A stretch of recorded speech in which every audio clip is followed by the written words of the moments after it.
Hi అండి, నేను మీ అరుణ. Ramzan special కద్దుకా kheer video చేస్తున్నాను.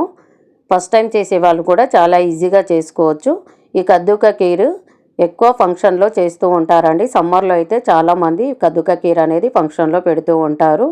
మనము ఇంట్లో ఇలా చేసుకొని కొద్దిసేపు ఫ్రిడ్జ్లో పెట్టుకొని చల్లగా సర్వ్ చేసుకుంటే మనము ఎంతో ఇష్టంగా తినొచ్చండి. చాలా బాగుంటుంది కద్దుకా కీర్.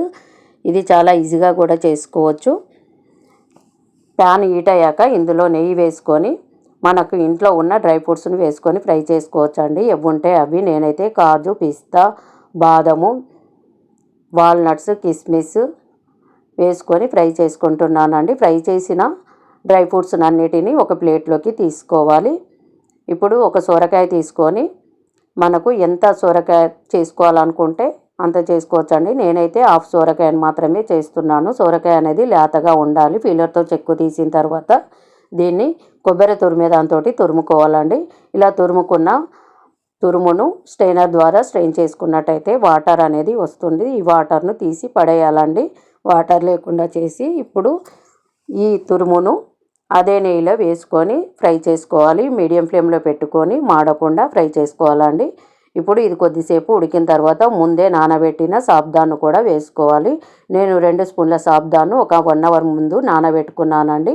ఇప్పుడు ఈ సాబ్దాను కూడా వేసుకొని మీడియం ఫ్లేమ్లో పెట్టుకొని సాబ్దాను కూడా కొద్దిగా ఉడికేంత వరకు ఫ్రై చేసుకున్న తర్వాత ఇందులో కొంచెం వాటర్ యాడ్ చేసుకొని మరొకసారి కలుపుకొని కొద్దిసేపు ఉడకనివ్వాలి. ఇది ఉడికిన తర్వాత బాగా మసిలే పాలను ఇందులో వేసుకోవాలండి. నేను ఒక హాఫ్ లీటర్కు ఎక్కువనే ఉన్నాయి చిక్కటి పాలను వేసుకొని మరొకసారి కలుపుకోవాలి. ఇప్పుడు ఇందులో మనము 1 స్పూన్ ఇలాచి పౌడర్ కూడా వేసుకొని ఇందులోనే హాఫ్ కప్పుకు కొంచెం ఎక్కువనే షుగర్ తీసుకున్నాను. మీరు తినే స్వీట్ని బట్టి షుగర్ అనేది యాడ్ చేసుకోవచ్చండి. ఇప్పుడు ఇందులోనే కస్టర్డ్ పౌడర్ కూడా వేసుకుంటున్నాను. 1 స్పూన్ కస్టర్డ్ పౌడర్ తీసుకొని వాటర్ వేసుకొని ఉండలు కట్టకుండా కలుపుకున్న తర్వాత ఈ కస్టర్డ్ పౌడర్ను ఇందులో వేసుకొని మరొకసారి కలుపుకొని మిల్క్ మేడ్ని కూడా వేసుకోవాలండి. ఈ మిల్క్ మేడ్ వేయడం వలన టేస్ట్ అనేది చాలా బాగుంటుంది.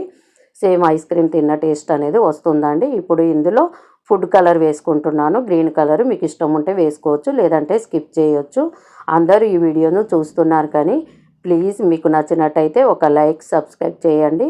మీ సపోర్టు నాకు ఎంతో అవసరం అండి.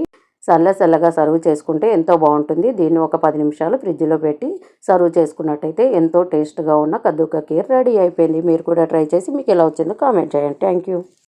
చూసారు కదా ఫ్రెండ్స్, మా అమ్మ చేసిన కద్దుకా కీర్.